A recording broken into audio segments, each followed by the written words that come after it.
Here's the weekly outlook. Let's start off with the fundamentals. So on the political side, geopolitics, we have Johnson musters G7 to press Biden for more time in Afghanistan. So we know that there's a lot of tensions going on when it comes to the Middle East right now, especially with the Taliban and everything. And so that's causing a lot of the investors to move from risk currencies and equities back into safe haven currencies and commodities. And as soon as last week, when the news came out about Taliban taking over Afghanistan earlier last week, we saw how gold premium shot up, and we saw a lot of the safe haven commodities gaining some strength from investor side as well. And so now what we're seeing is that President Joe Biden is trying to pull out his troops and his soldiers from Afghanistan, but a lot of the congressmen and women have been pressing onto him to keep the soldiers there at least long enough so then you can get the US citizens and allies out of Afghanistan as Taliban is taking over. And so he's facing calls from his closest allies, not just the congressmen and women anymore, to extend the deadline for the evacuation as fears grow that the fast approaching cutoff will create even greater chaos. Following his footsteps, we have UK Prime Minister Boris Johnson doing the same exact thing where he's trying to pull out as well out of Afghanistan. And so getting the same exact pushback from his party members who are saying that, hey, instead of withdrawing completely, why don't you also stay and then try to help the British citizens who are there along with the allies. So you're seeing the same exact thing from the UK and the US here. So the airlift will dominate a virtual group of 7 summit Tuesday, convened by UK Prime Minister Boris Johnson, just a week before August 31st date set by Biden to complete the withdrawal of US troops. So in this upcoming London session and even New York session, we're going to watch out for some of this volatility that happens. And we are literally a week away from the deadline that President Biden had set to withdraw completely out of Afghanistan. And then as we continue, so I'm looking for key points here that could essentially instill some market fear or investor fear or even fear in the citizens themselves. With time running out, European allies are expected to seek a delay to the deadline. Biden has already conceded an extension may be necessary. And then there's a Taliban spokesman who warned of consequences if the US postpones its withdrawal, calling August 31st a red line. So now that little part itself, when I'm reading that, especially the latter half of that little section, is telling me that obviously we're seeing the US and the UK getting pushed by their congressmen and women, getting pushed by their parties, getting pushed by their allies to stay in Afghanistan, at least until their respective citizens and ally citizens are out of there. But now you have Taliban who's saying that, hey, well, if you continue to do that, if you do postpone, then you're going to see some consequences, which essentially could mean a lot more geopolitical tensions and a lot more lives at risk. So that itself, as an investor, kind of puts that little bit of uncertainty. I wouldn't say a fear, but it puts a little bit of more uncertainty within the investors, within the markets themselves, as we're approaching August 31st. So we could see some consolidations, we could see some volatility on a lot of the risk currencies, equities, and then along with commodities like gold, for example. So we could see some volatility, consolidation, investors waiting to see what happens, especially as we're approaching Thursday and Friday, where you have the Jackson Hole conference, and we're going to get to that as well shortly. But we could see some volatility, we could see some consolidation happening this week leading up to next week, just to see what happens as we come closer to that deadline. So that's pretty much what the rest of this article is about. Now you're starting to see a little bit more details. The German counterparts, you're starting to see French foreign affairs ministers, American military officials talking with the Taliban several times a day to coordinate evacuation efforts. So you're starting to see a little bit of more details, but that's pretty much what we're looking at when it comes to the geopolitical tensions, especially in the Middle East. Let's see what happens as we get closer to August 31st next week, but we will see it from a price action perspective. You are going to see the optimism kind of coming in, going out. You're also going to see the market fear fluctuating in and out of the markets. So that's what we're watching out for. And we will see the price action setting up for any potential moves. So this is pretty much the week whenever you have any important fundamentals coming out, whether it's macro fundamentals or economic calendar data. The price action is always going to set up in a manner on higher timeframes and lower timeframes, along with the sentiment that's going to tell you which way are we headed, and then you'll have the fundamentals that are going to push the price in one direction or another. So the webinar that we went over this last Saturday about fundamentals, market sentiment, technical analysis, all of that, this is pretty much where you get to implement all that information that we've talked about in the live markets. And then now you have a little bit of more optimism when it comes to COVID. So as of right now, what are some of the key fundamentals that we're looking at? You're looking at macro fundamentals when it comes to geopolitics. And then you're also looking at COVID, still hasn't gone anywhere. Instead, you're seeing more variants come out, and then you're seeing that uncertainty from an economic perspective and investor perspective, especially with the Delta variant. So these two are very, very important. And then if you're trading any GBP pairs or Euro pairs, you want to be paying attention to what's happening with the post-Brexit updates, right? So as of right now, we're going to be focusing more this week, especially, we're going to be focusing more on what's happening in the Middle East with Afghanistan, US, UK, and we're going to be focusing more on any news that's coming out that's COVID related. COVID is probably going to be the main driver, the primary driver to see whether or not economies open up. So Pfizer and BioNTech COVID vaccine wins the landmark US approval. So now they're starting to they have been granted a full approval by the US regulators, which is a really good thing when it comes to all the other vaccines that have been put out. So they've already received the emergency approval.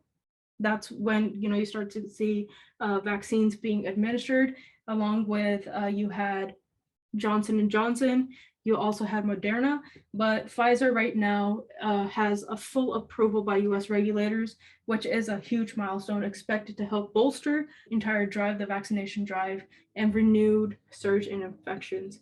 So it's expected to kind of bring that down a little bit too. So this is optimism when it comes to COVID, right? So you want to definitely see more companies now following suit. You want to see Moderna getting a full approval. You want to see Johnson & Johnson. You want to see any other vaccines that are being put out there starting to get full approvals that have already been there, I should say, vaccines that have already been there for quite some time. And then you want to see them getting full approval because that brings in a little bit more optimism. So the Biden administration has made increasing vaccinations a priority in its efforts to tamp down the latest outbreak and hopes the approval will increase the confidence in the shot among people who say that they are aware of its rapid fire development.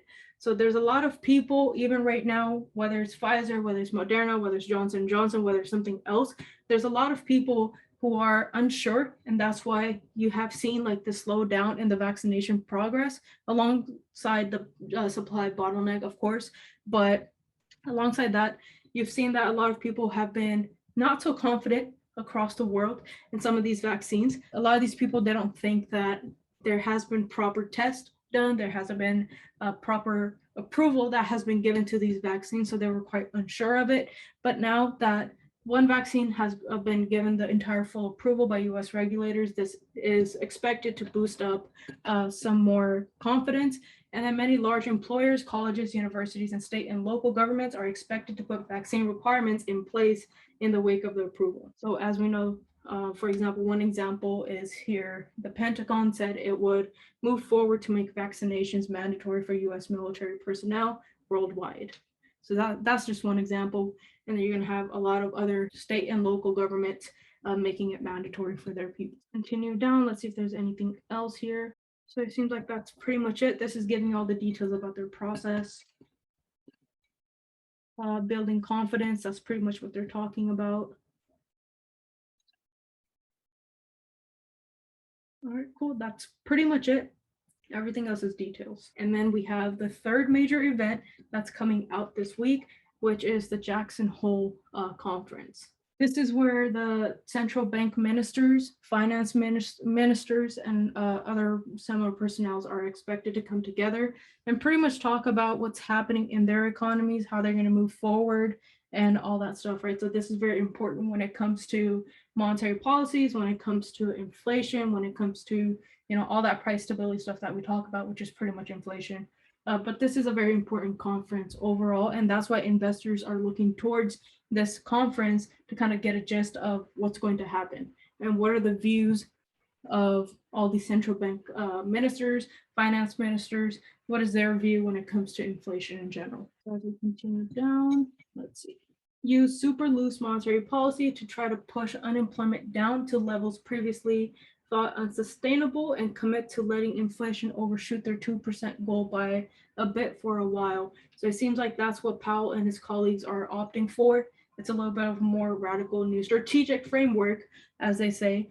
So let's see what pretty much he's going to be talking about. But this is something that he has been hinting towards for a very long time in his monetary policies. He keeps saying in his conference as well that he needs to see employment numbers picking up. He needs to see people going back to work. He needs to also see, he's also comfortable with inflation increasing or overshooting their 2% goal for a bit for the next coming months. So that's another reason why I believe that we are not going to see any interest rate hikes until early next year, when we finally start to see some of these numbers increasing again, employment numbers increasing and unemployment numbers dropping back down. And this is also contingent upon the unemployment benefits expiring, because a lot of people, they're very incentivized not to go back to work, even though they're in the market, quote unquote, looking for work, but they're not accepting these jobs because they're more incentivized from the unemployment benefits. They're getting a lot more money from there than they would if they were to go back to work.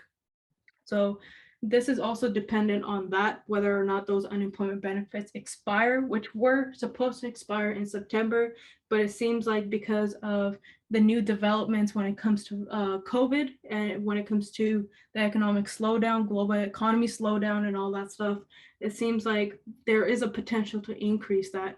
So interest rates hikes are contingent upon whether or not unemployment benefits are going to be extended, because if they are, then again, people are going to be incentivized further to not go back to work unless those unemployment benefits are slashed in half or even less compared to what they are right now.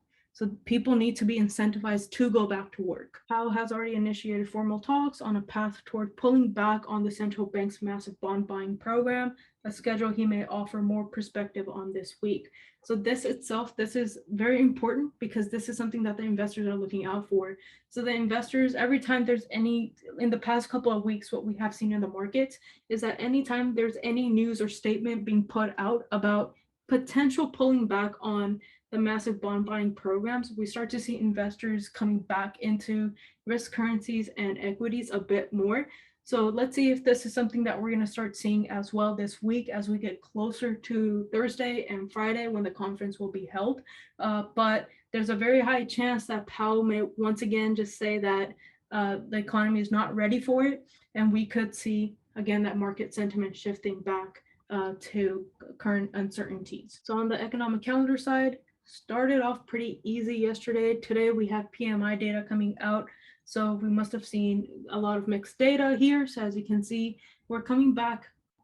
Previous was 58 for Euro when it comes to flash manufacturing PMI and then flash services PMI. And now we're starting to decrease again. So this is where we're starting to see that slowdown happening already. Same thing when it came to the German flash manufacturing PMI. Again, Germany is a more important economy, larger economy in the Eurozone. So we had done much better in the previous, but the current or the actual is now starting to drop down a little bit. And then as we continue down to GBP to the UK, same exact thing. Not much of a big drop down, but still kind of decreasing again, especially in the services side. So we could see the services PMI decrease translating onto the manufacturing side next time, or even in the final PMI that comes out. And then on the US, same exact thing. We're starting to see bigger numbers dropping in the US compared to the UK and the Euro. Consumer confidence in Euro has also dropped. So now this is all kind of translating the macro fundamentals that we had seen about the global economy slowing down in China, and then that kind of just spilling over into the rest of the economies. Now we're starting to see data about that. So going into Tuesday, not much coming out in the London session. So we are going to be trading New York again. We're going to be looking at new home sales that will be coming out, not in our session. It'll be a little bit after our session, but new home sales that will be coming out. And so we want to see what's happening with the real estate side as well, because these are minor fundamentals that kind of make up the bigger fundamentals that will be coming out. So if we can kind of just understand the gist of the economy, for example, all this data that came out, you don't have to memorize, 50 versus 57.3 or anything like that, but you just have to understand what's the economic health right now. And that's what these data points will be telling us. So then we can kind of predict some of the higher impact fundamentals and then apply that onto the technical side and look for those better risk to reward entries. So not much tomorrow in terms of fundamentals. And then on Wednesday, you have the core durables goods orders coming out in New York session. So that's what we will be trading, that fundamental itself. And then you have crude oil inventories. If you're trading USD CAD or US oil, that's something that you want to be paying attention to. Thursday, I do expect on Wednesday, the market to slow down a little bit, some more volatility around Asian session, pre-London session. And then you have the prelim GDP coming out, unemployment claims, and then you have the prelim GDP price index in New York session on Thursday, which is what we will be trading. And then after about an hour or so, maybe until NYC opens up and a little bit into that. But after that, I expect the market to slow down again as we anticipate the opening of the Jackson Hole conference. That's the first day, so there's going to be a ton of volatility. So make sure that you're not getting stuck or you're not becoming a wick during the New York session on Thursday. And then Friday is kind of the more important day where you have the second day of the Jackson Hole. You also have Fed Chair Powell speaking, and then you have consumer sentiment and inflation data coming out, and a ton of other USD data, right? So Friday is going to be the more important day. That's where we're going to expect some more volatility. We are going to expect the market to slow down a little bit on Thursday. Asian session to set up for Friday's New York. So let's move on to the technical side. We're going to look at GBP, JPY. All right, so last week, some of the levels that we still had marked off, that price is still respecting around here. On the yearly time frame, you have 52,500, which is the minor resistance on the yearly time frame. Now, currently the level that we're sitting at. So I'm going to mark this off as a red level, which is the 15400. So if we're going to look for any buy opportunities, we need to see price above 15400. If we're going to look for any sell opportunities, then we need price to drop below 15400. And the next target for us is going to be down here, which is just at 144 flat. And then if it continues down from there, we're going to see a massive sell-off happening. And for that to happen, we need to see some of weaker fundamentals coming out of the UK, or stronger fundamentals coming out of the yen, or we need to see more tensions from a geopolitical side, more market fear coming in. It could be the geopolitical side, or even vaccines, or even COVID in general. So we just need to see, from a macro side, we need to see more fear coming into the risk currencies, and then more of the safe haven currencies and commodities strengthening. And this is going to be the 139,700 area, the final level that we're going to be targeting for sells.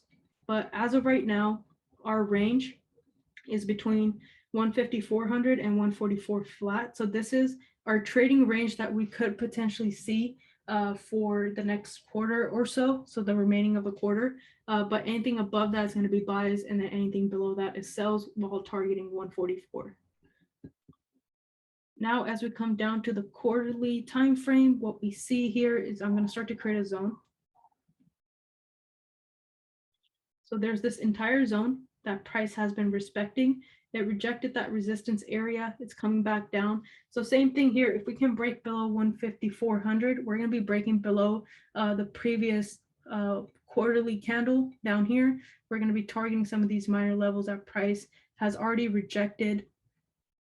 What the current quarterly candle, bottom wick, right down here.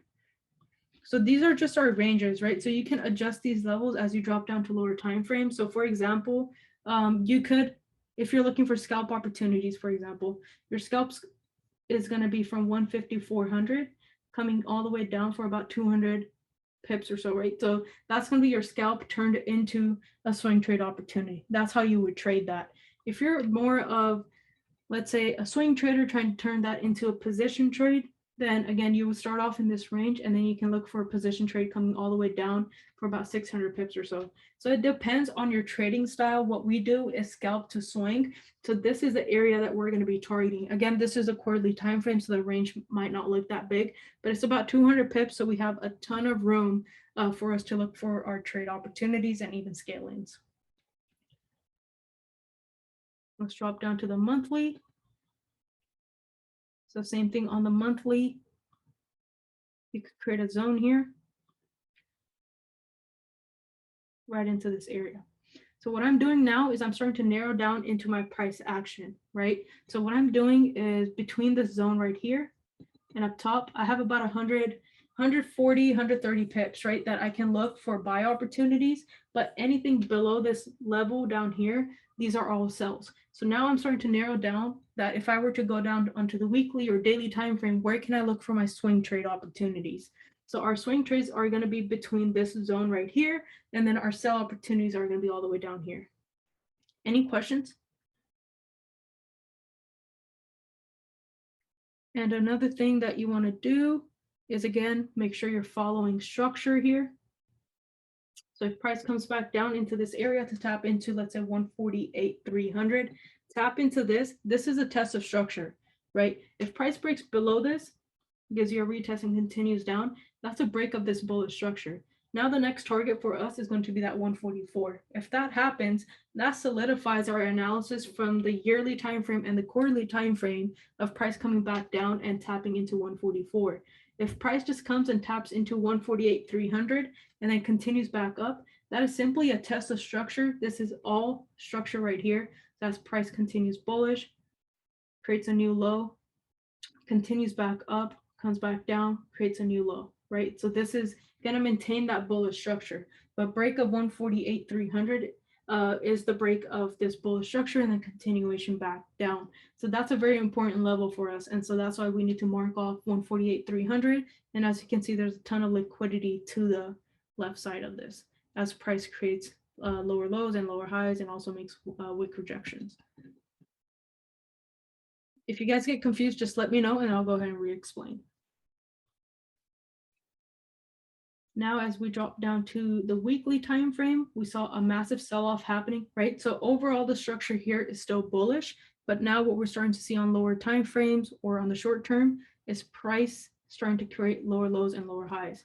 So that's where price made the previous high, came back down, pulls up.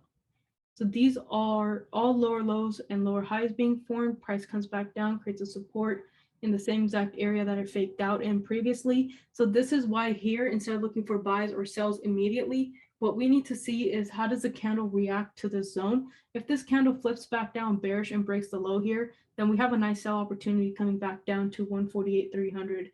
This entire range that we mapped out was around 200 pips. So at a very minimum, you could catch around 70 to 100 pips, right? That's at the very minimum if you were to catch this trade late, if you were not looking at lower time frames.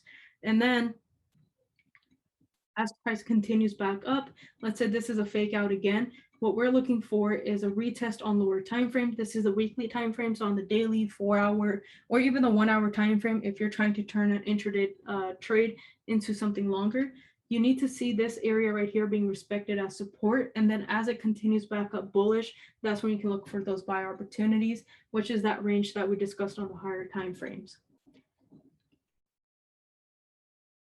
Everyone follows the time frame analysis so far?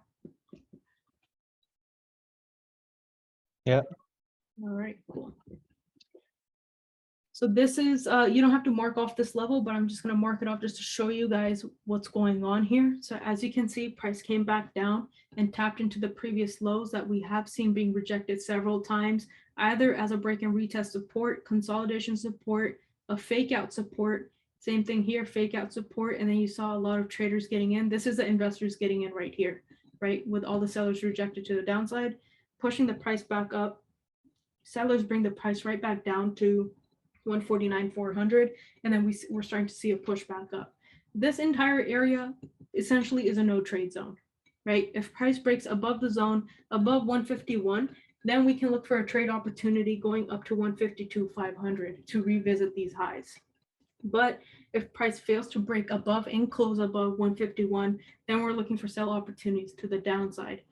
Even though the entire structure is bearish, we still need to see bearish structure here on lower time frames. So essentially what we need to see is, let's see here.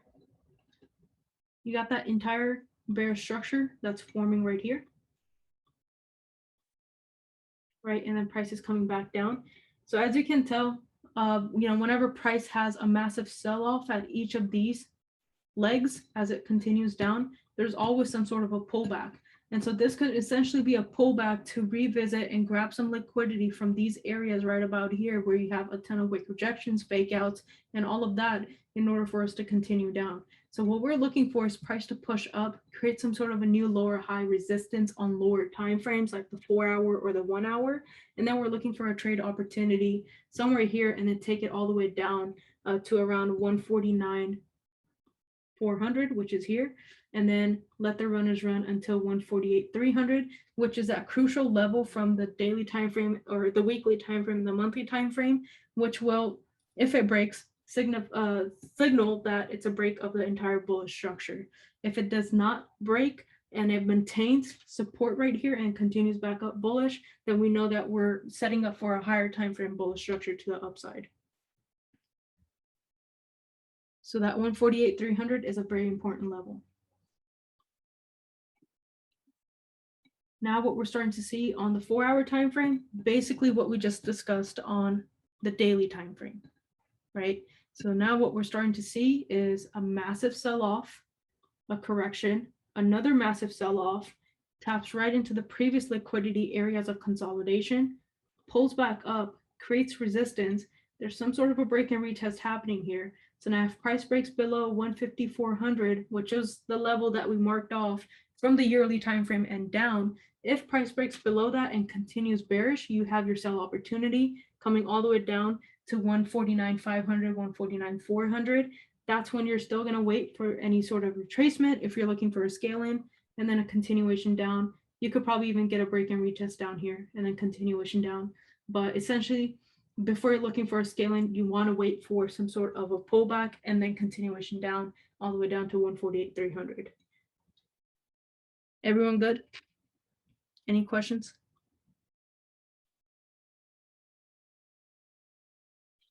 Okay, so then let's move on to gold.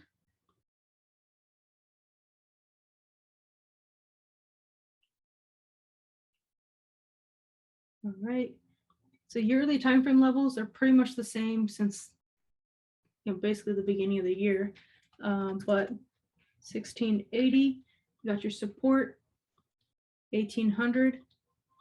Anything above 1800 is buy opportunities, and we still have to wait for the break and retest and proper confirmations. Coming all the way up to 1900 area, which is right around here. So anything above 1800 buys, anything below 1800 sells, so I'll make that red as we drop down to lower time frames. So as you can see, price came all the way down here, respected the 1680, which is the previous resistance from 2011, 2012, and 2013. So it came back down, respected that, and now it's pulling back up as tensions and market fear are increasing because of the macro fundamentals. When we look at the quarterly time frame, we got a massive bottom wick rejection. The candle has flipped bullish, so we could start looking for some potential buy opportunities. But again, you want to see that break and retest happening here on the daily, on the 4 hour, maybe even on the weekly time frame, and then a continuation back up. But these are the liquidity zones. So that's the liquidity support zone that you have, and then you also have another liquidity area, massive liquidity area actually on the 1900 level. And we will see how that's a lot of liquidity as we drop down to the monthly and weekly timeframes as we see fake outs, consolidation, and wick rejections. But that's pretty much what I would do on the yearly and quarterly timeframe, and then drop down to the monthly. So now we're starting to see a lot of wick rejection. Those are a lot of the buyers and sellers who have been rejected at these levels before. And now you have the monthly candle. If it flips bullish from here, then you have clear buy opportunities up to 1900 area flat. Another thing that we could do is probably create another zone here, but I would adjust that as I drop down to lower time frames. But this is pretty much the area that I would watch out for, because if price can break above the zone, you're going to see this monthly candle flipping bullish with a massive bottom wick rejection, which tells you that a lot of sellers have been rejected down there. So if this flips bullish, that's a lot of liquidity that's taken with it all the way up to 1900. So on the weekly time frame, you got a massive bottom wick rejection down here. Buyers kick in. Last week we closed like a doji, as you know, we started to see some more, we started to see a sentiment shift pretty much because of the macro fundamentals. And this week we're starting off quite bullish. We are starting to get more optimism from the COVID side, as Pfizer vaccine gets the entire FDA approval, the full approval.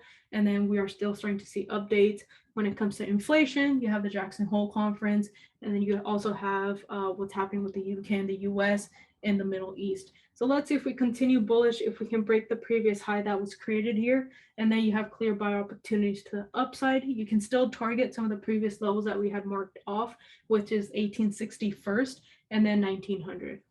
Any questions? Pretty straightforward.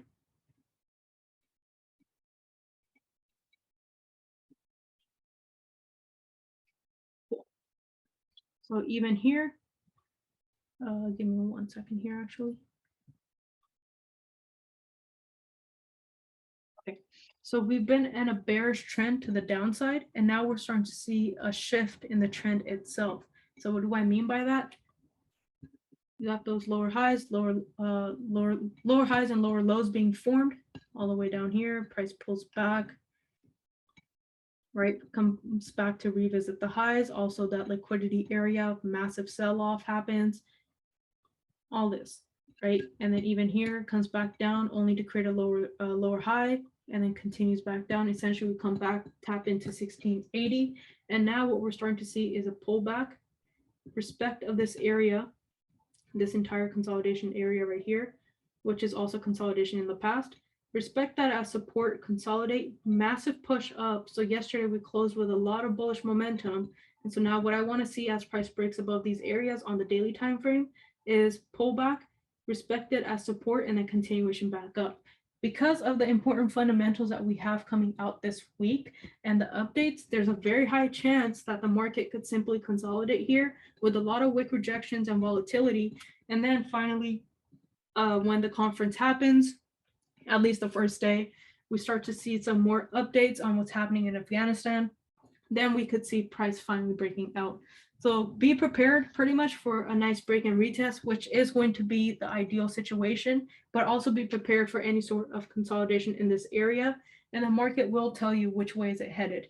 If it is not going to continue bullish, it is not going to break previous highs, as it did not do it here. All it did was come back and revisit those highs, respected that area as resistance, a ton of wick rejection, and then it continued right back down.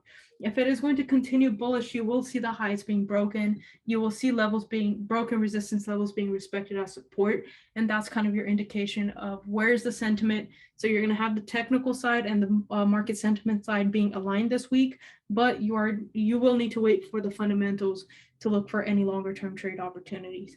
Any questions on any of the pairs that we went over or any of the breakdowns? No, all good. All right, awesome. So I will see you guys for New York session tomorrow.